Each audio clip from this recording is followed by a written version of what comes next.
The Cowboys lost 25-22 to the Arizona Cardinals in a game they were favored by 6 points at home. What's kind of ironic about the Cowboys, they have 5 losses this year, and 3 of those are at home. Go figure. But there's a lot to take away from this game. Everybody's talking about Dak and Mike McCarthy and the defense and this and that, and I'll get into some of those factors later. I'll definitely get into Mike McCarthy. But I'm watching that game. And by the way, my guy Barry called me toward the end of the game, and like Barry will tell you, I couldn't even be mad because I've seen this movie. It's like you see the character die in the movie over and over and over. You're like, you're still sad, but you're like, yeah, I mean, I know it's coming. I know it's coming. I've seen this movie before. As Stephen A. Smith says, it may be painful for the Cowboy fans, but it's true. They're an accident waiting to happen. As Shannon Sharp says, the Cowboys will do Cowboy things. But maybe Shannon's point is inaccurate for this reason. Because when I looked at the Cowboys and I'm watching them yesterday, and you're just kind of looking at something or observing, and you get like a light bulb in your head, like just a aha moment. I'm watching that game and I'm like, I know what the Cowboys' problem is. Yes, we get Mike McCarthy is a very big problem. We know Jerry Jones. I've talked at length about him for years. Jerry Jones is a problem. But I'm watching the game and I'm thinking, the Cowboys' issue is that unlike some of these Super Bowl contending teams, or even playoff teams, they don't have that many special players. I think the Cowboys have 3 special players in that entire team. And one of them didn't even play well yesterday. Zach Martin. Zach Martin did not play well today. The majority of the pressures on Dak Prescott came from the right side. Some of that was Lyle Collins. Some of that was on Zach Martin, who Ezekiel Elliott basically was Dak's right tackle, on passing plays. But Zach Martin didn't play well yesterday. I'll give him a pass. He's a great player. He's a future first ballot Hall of Famer. Zach Martin's special, though. Okay. Micah Parsons. Special, right? You got 7 pressures on a quarterback as elusive as Kyler Murray. And one of those pressures should have led to an interception by Jaron Kearse, but that's neither here nor there. Micah Parsons is special. And people are going to laugh at me when I say this and roll their eyes. Dak Prescott is the third. People are banging on Dak Prescott today. Oh my God, Dak was terrible. He is horrible. He can't beat good teams. I don't know. If a bad game is 226, 3 touchdowns more than Kyler, QBR of 63, which was only 2 points lower than Joe Burrow, and we saw what he did yesterday. I'll talk about Joe later in the show, and had a better QBR, or should be a better passer rating than Kyler Murray. I'll take that for a bad game. I'll take a bad game against a superior Cardinals team with apparently a superior coached Cardinals team, but down 11, lead them all the way. Down 11 points, 8 minutes to go. Some of you thinking, Cardinals got this one wrapped. What does Dak do? Boom, boom, boom, boom, boom. Touchdown, 2-point conversion, and we've got ourselves a 3-point game, not with 1 minute left, with just under 5 minutes left.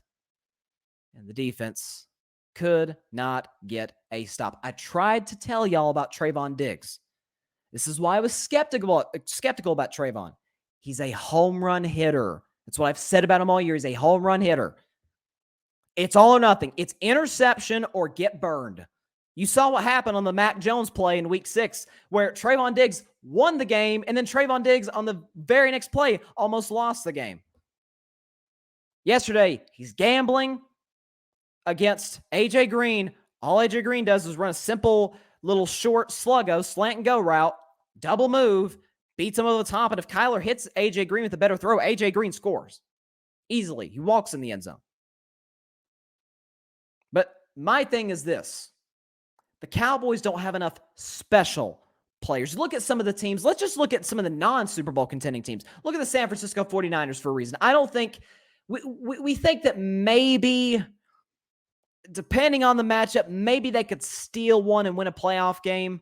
Although with their quarterback situation kind of teeter-totter, we're not real sure whether it's Jimmy Garoppolo or Trey Lance. And this is, by the way, why I think Trey Lance is going to be the best quarterback from this year's draft, because he's got multiple special players, 3 on offense, 1 on defense.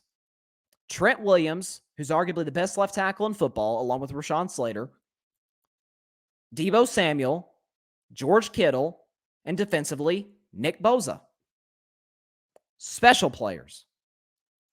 You look at the Kansas City Chiefs. Mahomes, special. Tyreek Hill, special. Travis Kelce, special.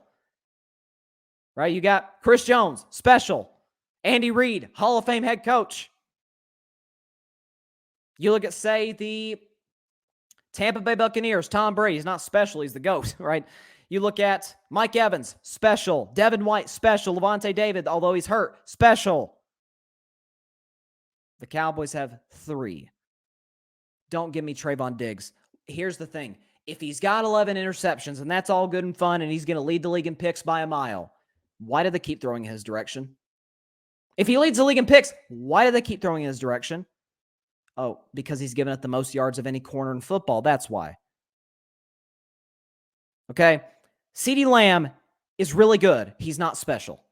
He's not. You look at his numbers yesterday. He couldn't get open against backup defensive backs. You see it throughout the game. Dak's pump faking. He's, oh, shoot, nobody's open.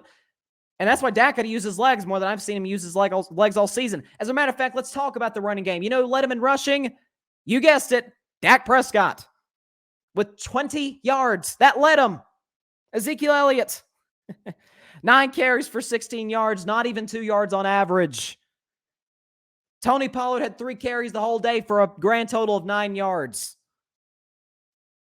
And yet I'm supposed to blame Dak for this. It's the, what do they say? Second verse, same as the first. It's the same story with these Cowboys. This is why I said this offseason, Dak needs to get out of there. Part of it was the owner. Actually, a big part of it was the owner and the head coach, who I'll get into in just a second. But the Cowboys don't have enough special players. The 49ers do. The 49ers needed a quarterback before the draft. They've got it now. Trey Lance is going to be phenomenal. But Dak could have went there. He could have went to New Orleans. Maybe even Denver. Maybe not Denver, but New Orleans and San Francisco. You get the idea. This is why I said he should have gotten out of there. Plain and simple. The defense, I still think, is good. I'm not going to sell my stock completely in the defense, in large part because they got the young lion, Micah Parsons, who's going to get every single vote for Defensive Rookie of the Year. But Trayvon Diggs can be beat. Just double move him. Double move him. Like I said, why are you leading the league in interceptions? You would think they'd be like, okay, stay away from him. But they keep throwing in his direction because he's a home run hitter. He's either going to strike out or he's going to hit at 450 feet. I mean, that's what he is. That's what he is. That's, at the end of the day, that's part of the problem with the Dallas Cowboys. As John says, Arizona with the points. Yeah, for those that took Arizona +6, good for y'all because y'all won and then some without a question. But at the end of the day with the Dallas Cowboys, not enough special players. Dak doesn't have enough playmakers. Dalton Schultz is nice. I like Dalton Schultz. But when you compare him to Travis Kelce and Darren Waller and Mark Andrews and George Kittle, you see where I'm going here. Tyron Smith, he's a first-ballot Hall of Famer. He's no longer special. He gave up multiple pressures, more pressures than any guy on the Dallas Cowboys offensive line. Holding calls. Chandler Smith abused him yesterday. And Chandler Smith's a great player, but I thought Tyron Smith was too. CeeDee Lamb struggles to get open. Amari Cooper comes and Amari Cooper goes. Cedric Wilson yesterday, honestly, was their most reliable receiver. Because once Michael Gallup, and God bless him, wishing a speedy recovery for him, he tore his ACL. And credit to Michael Gallup, I want to say this, for tearing his ACL and still being able to secure the touchdown catch in the second quarter. Shows you how tough of a player he is. And in a contract year especially, I wish him the best moving forward and whoever he signs with next offseason. But Cedric Wilson was their most reliable receiver yesterday. Dalton Schultz is nice. He can't block. He's not a downfield threat. Kellen Moore does not design plays for the Cowboys to go down the field. This is why part of the reason Tom Brady left New England. Now, the skill position players in New England are not as good as the Cowboys skill position players, but Josh McDaniels, one of my issues with him and why I think he's an overrated coordinator, they don't push it down the field. Now with Brady, and you say, well, it's Tom Brady. Well, see how many deep passes he's thrown in Tampa? That's what I'm saying. I'm not saying you got to be Brett Favre and throw 50-yard bombs every third play. But you got to keep the defense honest. It opens up the running game. It opens up some of these shorter passing plays that can get you a big chunk of yardage in certain situations. But now let's move to Mike McCarthy.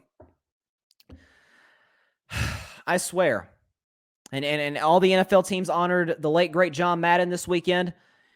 I wish Mike McCarthy would just sit in a room for a week and just do absolutely nothing but play Madden. Nobody's questioning Mike McCarthy's knowledge of X's and O's. That's never been the problem. At one point in Green Bay, he was called one of the most innovative play callers in football. Again, I'm sorry I sound like a broken record, but it happened again yesterday. Mike McCarthy's clock management is worse than anything I've ever seen. This is like high school stuff.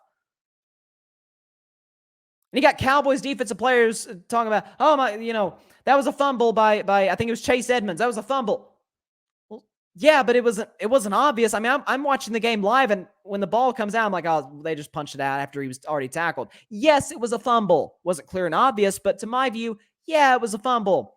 And if Mike McCarthy has a timeout that he didn't waste in the third quarter because he panicked again, maybe he challenges it. Maybe the Cowboys win it. And maybe Dak Prescott has the ball at his own 30-yard line, down 3 points with a chance to win the football game. And so, and the situation for those of you that didn't watch the game was the Cardinals in the third quarter are in the red zone. And there's an incomplete pass. It's actually a dropped interception by Jaron Kearse in the end zone. And Dallas is Arizona has a 4th down and 5. And the Cardinals trot out Matt Prater, their kicker, but they keep Kyler Murray out there. Well, if there's substitutions, if there's substitutions like, before, after a play, the other team gets the opportunity. The refs will give them the opportunity to sub in guys they like. Mike McCarthy's timeout. It's like, you think they're going to run a play with Matt Prater on the field? No, they're not. Mike McCarthy got outdude by Cliff Kingsbury, not Andy Reid or Belichick or McVay, Sean Payton. Cliff Kingsbury. What? It's a clown show. Once again, it's a clown show. And so at the end of the day, this is what the Dallas Cowboys are. They're a good team. And at the end of the day, the reality, if you're a Cowboys fan today, if you want to get to where I predicted the Cowboys would get this season, and that's to the NFC Championship game where I had them losing to Tampa, it's official. Dak Prescott and Micah Parsons are going to have to carry this football team. They're the only two players I trust. Only two. Dak made 2 mistakes all afternoon. He missed Amari Cooper in the red zone in the first half. He missed him wide open. And then, of course, we all know the fumble where he had it punched out by Isaiah Simmons. It's a big mistake. Not going to defend those 2 plays. Outside of that, guys weren't getting open. You could not run the football. You couldn't get stops when you absolutely had to. And then you got players after the game blaming the refs. And Mike McCarthy blaming the refs. And Jerry Jones blaming the refs. Ain't about the refs. You should beat Arizona at home.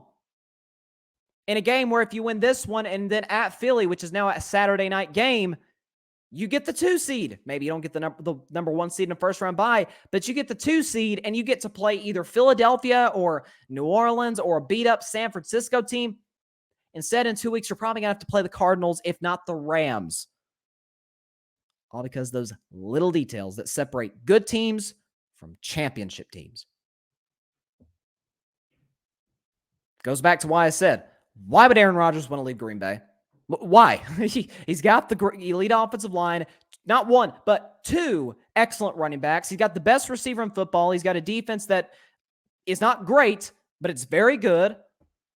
And I got my issues with Matt LaFleur, but I'll take him any day of the week over Mike McCarthy. Any of you would.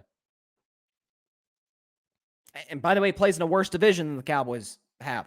So that's the problem with the Cowboys. 2 things. We all know about Mike McCarthy. I just detailed that. They don't have enough special players. They have some very good players. CeeDee Lamb, Amari Cooper, Tyron Smith. Lane Vander Esch is a good player, and Trayvon Diggs is a pretty good player. They don't have enough special guys. Dak Micah, Zach Martin. That's it. San Francisco's got 4 of them. And a great coach to boot. Philadelphia doesn't have many at all. Probably has fewer than Dallas. And a coach we all ridiculed this offseason, Nick Sirianni. And in one season, he has the Philadelphia Eagles in the playoffs with Jalen Hurts at quarterback, who I don't trust at all. That's what it comes down to. Coaching, and do you have special playmakers, or do you have really good players? That's the Cowboys' problem.